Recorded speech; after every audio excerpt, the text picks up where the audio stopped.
ದೇವರ ನಾಮಕ್ಕೆ ಮಹಿಮೆ ಉಂಟಾಗಲಿ. ಈ ವೇಳೆಯಲ್ಲಿ ಒಂದು ವಾಕ್ಯ ನಾವು ಓದ್ಕೊಳ್ಳೋಣ. ಇಬ್ರಿಗೆ ಬರೆದ ಪತ್ರಿಕೆ 11ನೇ ಅಧ್ಯಾಯ 5ನೇ ವಚನ. ಹನೋಕನು ಮರಣವನ್ನು ಅನುಭವಿಸಿಗಿಂತ ಮುಂಚೆ ಒಯ್ಯಲ್ಪಟ್ಟದ್ದು ನಂಬಿಕೆಯಿಂದಲೇ. ದೇವರು ಅವನನ್ನು ಕರೆದುಕೊಂಡು ಹೋದದ್ರಿಂದ ಅವನು ಯಾರಿಗೂ ಸಿಕ್ಕದೆ ಹೋದನು.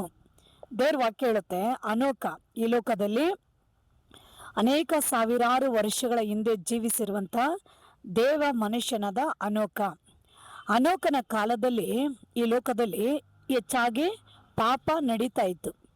ಈ ದೇಶಗಳಲ್ಲಿ ಭೂಮಿ ಮೇಲೆ ಜನಾಂಗಗಳ ಮಧ್ಯದಲ್ಲಿ ಭಯಂಕರವಾದ ಪಾಪ ನಡೀತಾ ಇತ್ತು. ಯೆಹೋವ ದೇವರು ಭೂಮಿಯನ್ನು ನೋಡುವಾಗೆ ಭೂಮಿಯಲ್ಲಿರುವಂಥ ಎಲ್ಲ ಭೂನಿವಾಸಿಗಳು ತಮ್ಮ ನಡೆನುಡಿಗಳನ್ನು ಕೆಡಿಸಿಕೊಂಡಿದ್ದರು.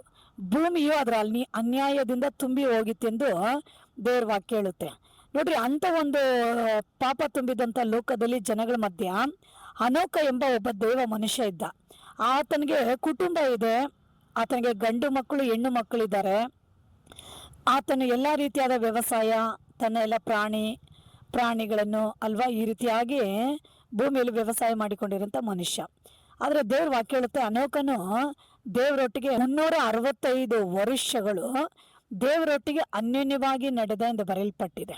ನೋಡಿದ್ರ, ಈ ಕಾಲದಲ್ಲಿ ನೋಡ್ರಿ ಎಲ್ಲಿ ನೋಡಿದ್ರು ಪಾಪ ಹೆಚ್ಚಾಗಿದೆ. ಆದರೆ ಇದರ ಮಧ್ಯದಲ್ಲಿ ಪಾಪ ಮಾಡದೆ ದೇವರಿಗೆಂದು ಒಂದು ಭಯಭಕ್ತಿಯಿಂದ ಜೀವಿಸಬೇಕು. ಈ ಲೋಕದ ಎಲ್ಲ ಕಡೆಗಳಲ್ಲಿ ನೋಡುವಾಗ ಇವತ್ತು ಪಾಪಗಳು ತುಂಬಿ ತುಳುಕ್ತಾ ಇದ್ದಾವೆ. ನಾವು ಕಣ್ಣೆತ್ತಿ ಯಾವ ಕಡೆ ನೋಡಿದ್ರು ಪಾಪನೇ. ಕೈನಲ್ಲಿ ಮೊಬೈಲಲ್ಲಿ ಕೂಡ ನಾವು ಇವತ್ತು ನೋಡುವಾಗ ಅನೇಕ ಪಾಪಗಳು ಕೈಯಲ್ಲೇ ಬಂದ್ಬಿಟ್ಟಿದ್ದಾವೆ. ನೋಡುವ ಎಲ್ಲ ಕಡೆಗಳಲ್ಲಿ ಪಾಪಗಳು. ಆದರೆ ಹನೋಕನ ಕಾಲದಲ್ಲಿ ಪಾಪ ಇದ್ರು. ಹನೋಕನ ದೇವರೊಟ್ಟಿಗೆ ಅನ್ಯೋನ್ಯವಾಗಿ ನಡೆದುಕೊಂಡ, ಪಾಪವಿಲ್ಲದೆ ಪರಿಶುದ್ಧವಾಗಿ ನೀತಿಯಾಗಿ ದೇವರಿಗೆ ಮೆಚ್ಚುಗೆಯಾಗಿ ದೇವರಲ್ಲಿ ಜೀವಿಸಿದಂಥ ಮನುಷ್ಯ.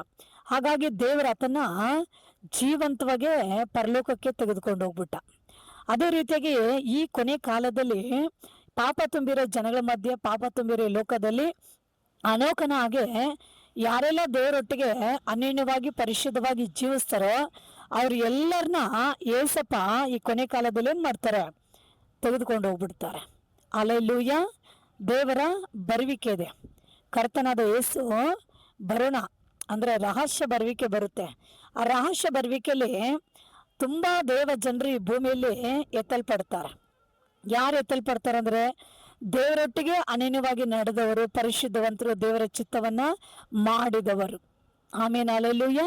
ಹಾಗಾಗಿ ಎಲ್ಲ ಕಡೆಗಳಲ್ಲಿ ಇವತ್ತು ಪಾಪ ಹೆಚ್ಚಾಗಿದ್ರು ತುಂಬ ದೇವ ಮಕ್ಕಳು ಪ್ರಾರ್ಥನೆಗಳಲ್ಲಿ, ಉಪವಾಸಗಳಲ್ಲಿ, ದೇವ ವಾಕ್ಯಗಳಲ್ಲಿ, ಅಭಿಷೇಕದಲ್ಲಿ ದೇವರೊಟ್ಟಿಗೆ ಅನ್ಯೋನ್ಯವಾಗಿ ನಡೆಯೋರು ಇದ್ದಾರೆ. ಅವ್ರುಗಳೆಲ್ಲ ಏನು ಮಾಡ್ತಾ ಇದ್ದಾರೆ, ಇವತ್ತು ದೇವರೊಟ್ಟಿಗೆ ಆ ರೀತಿ ನಡೆಯುವಾಗೆ ದೇವರ ಭರಣದಲ್ಲಿ ಅವ್ರು ಎತ್ತಲ್ಪಡ್ತಾರೆ. ಅದೇ ಥರ ಎಷ್ಟೋ ದೇವ ಜನರು ದೇವರನ್ನ ನಂಬಿದರು, ಅದರ ಕಟ್ಟಳೆಗಳ ಮೀರಿ ಏನೋ ತಾನು ಎಂದು ಇನ್ನೂ ಅನೇಕ ಲೌಕಿಕವಾದ ಕಾರ್ಯಗಳಲ್ಲಿ ಪಾಪದಲ್ಲಿ ಜೀವಿಸಿಕೊಂಡಿರ್ತಾರೆ. ಅವ್ರುಗಳು ದೇವರೊಟ್ಟಿಗೆ ಅನ್ಯೋನ್ಯವಾಗಿ ಪರಿಶುದ್ಧವಾಗಿ ಜೀವಿಸದೆ ಹೋದರೆ ಅವ್ರು ಎತ್ತಲ್ಪಡೋಕ್ಕೆ ಸಾಧ್ಯ ಇಲ್ಲ, ಅವ್ರು ಕೈ ಬಿಡಲ್ಪಡ್ತಾರೆ. ಹಾಗಾಗಿ ಈ ಕೊನೆ ಕಾಲದಲ್ಲಿ ದೇವರ ಭರಣ ಬಹಳ ಸಮೀಪವಾಗಿದೆ. ಹನೋಕ ಯಾವ ರೀತಿಯಾಗಿ ದೇವರಿಗೆ ಮೆಚ್ಚುಗೆಯಾಗಿ ಜೀವಿಸಿ ದೇವರನ್ನು ಕರೆದುಕೊಂಡು ಹೋದನು, ಅದೇ ರೀತಿ ಎಲ್ಲ ಕಡೆಗಳಲ್ಲಿ ಇವತ್ತು ದೇವರ ಬರುವಿಕೆ ಬಹಳ ಸಮೀಪವಾಗಿದೆ. ದೇವರೊಟ್ಟಿಗೆ ನಡೀರಿ. ಎಲ್ಲ ಸಭೆಗಳಲ್ಲಿ, ಸೇವಕರುಗಳಲ್ಲಿ, ದೇವ ಜನಗಳಲ್ಲಿ, ಎಲ್ಲ ಕುಟುಂಬಗಳಲ್ಲಿ, ಪ್ರಾರ್ಥನೆಗಳಲ್ಲಿ, ಉಪವಾಸಗಳಲ್ಲಿ, ದೇವರ ವಾಕ್ಯದಲ್ಲಿ ದೇವರೊಟ್ಟಿಗೆ ಅನ್ಯೋನ್ಯವಾಗಿ ಪರಿಶುದ್ಧವಾಗಿ ಜೀವಿಸ್ರಿ. ಆ ರೀತಿಯಾಗಿ ಜೀವಿಸಿಕೊಂಡಿರುವಾಗ ದೇವರವ್ರನ್ನ ತೆಗೆದುಕೊಂಡು ಹೋಗ್ಬಿಡ್ತಾನೆ. ಒಂದು ವೇಳೆ ದೇವರಲ್ಲಿ ಆ ರೀತಿಯಾಗಿ ನಡೆದೇ ಜೀವಿಸದೆ ಪರಿಶುದ್ಧವಾಗಿರದೇ ಇದ್ದರೆ ಅವ್ರಿಗೆ ಕೈ ಬಿಡಲ್ಪಡ್ತಾರೆ. ಕೈ ಬಿಡಲ್ಪಡುವಾಗೆ ಮಹಾರುದ್ರ ಕೋಪ, ದೇವರ ಕೋಪ ಈ ಭೂಮಿ ಮೇಲೆ ಸುರಿಸಲ್ಪಡುತ್ತೆ. ಮತ್ತು ನೋಡಿ, ಅಂಧಿಕ್ರಿಸ್ತನ ಆಳ್ವಿಕೆ ಭಯಂಕರವಾಗಿ ಭೂಮಿನ ಆವರಿಸ್ಕೊಳ್ಳುತ್ತೆ. ಅದರಲ್ಲಿ ಅವರು ಬಹಳ ಘೋರವಾಗಿ ಕಷ್ಟ ಹಿಂಸೆಗಳನ್ನ ಪಡಬೇಕಾಗುತ್ತೆ. ಮುದ್ರೆಗಳನ್ನ ಹಾಕ್ತಾರೆ. ನಿತ್ಯ ನರಕ ಬೇರೆ ಭಯಂಕರವಾಗಿದೆ. ಹಾಗಾಗಿ ದೇವಜನರೇ, ದೇವ್ರಿಗಾಗಿ ಪ್ರಯಾಸಪಟ್ಟು ಕಷ್ಟಪಟ್ಟು ಪರಿಶುದ್ಧವಾಗಿ ಜೀವಿಸ್ಬಿಡ್ರಿ. ನಿಮ್ಮ ಆತ್ಮಗಳನ್ನ ಕಾಪಾಡಿಕೊಡ್ರಿ. ಈ ಲೋಕ ನಮಗೆ ಶಾಶ್ವತ ಅಲ್ಲ. ಈ ಲೋಕದಿಂದ ನಾವು ಏನೇನೋ ತೆಗೆದುಕೊಂಡು ಹೋಗಲು ಸಾಧ್ಯವಿಲ್ಲ. ಹಾಗಾಗಿ ಮರಣದ ನಂತರ ಶಾಶ್ವತವಾದ ಒಂದು ನಿತ್ಯ ಜೀವಿತ ಇದೆ. ಆ ನಿತ್ಯ ಜೀವಿತಕ್ಕಾಗಿಯೇ ಈ ಭೂಮಿಯಲ್ಲಿ ದೇವರನ್ನೇ ಅಂಟಿಕೊಂಡು ದೇವರ ಮಾರ್ಗದಲ್ಲಿ ಭಕ್ತಿಯಾಗಿ, ನೀತಿಯಾಗಿ, ಪರಿಶುದ್ಧವಾಗಿ ಜೀವಿಸಿದ್ರೆ ನೀವೆಷ್ಟೋ ಭಾಗ್ಯವಂತರು. ಕರ್ತನು ನಿಮ್ಮನ್ನು ಕರೆದುಕೊಂಡು ಹೋಗ್ಬಿಡ್ತಾನೆ. ಆಮೇಲೆ ಹಲ್ಲೆಲೂಯಾ.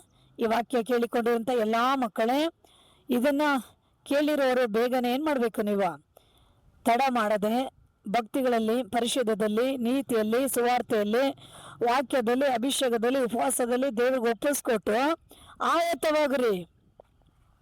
ಮತ್ತೊಂದು ಕಡೆ ಅಲ್ವಾ, ಏನು ತಾನು ಎಂದು ಜೀವಿಸಿಕೊಂಡಿರೋಂಥ ಮಕ್ಕಳು ದೇವರು ಎಚ್ಚರಿಸ್ಕೊಂಡಿದ್ದಾನೆ.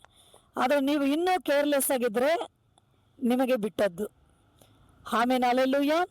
ಅನೇಕರು ಇನ್ನೂ ಯೇಸುವನ್ನು ನಂಬದೆ, ಇನ್ನೂ ರಕ್ಷಿಸಲ್ಪಡದೆ, ಇನ್ನೂ ಲೌಕಿಕವಾದ ಸಾಂಘ್ಯ ಸಂಪ್ರದಾಯ ಮೂಢನಂಬಿಕೆಗಳಲ್ಲಿ, ಲೋಕದ ಪಾಪಗಳಲ್ಲಿ ಇರೋರೆ ದೇವ್ರ ಕಡೆ ತಿರ್ಕೊಳ್ರಿ.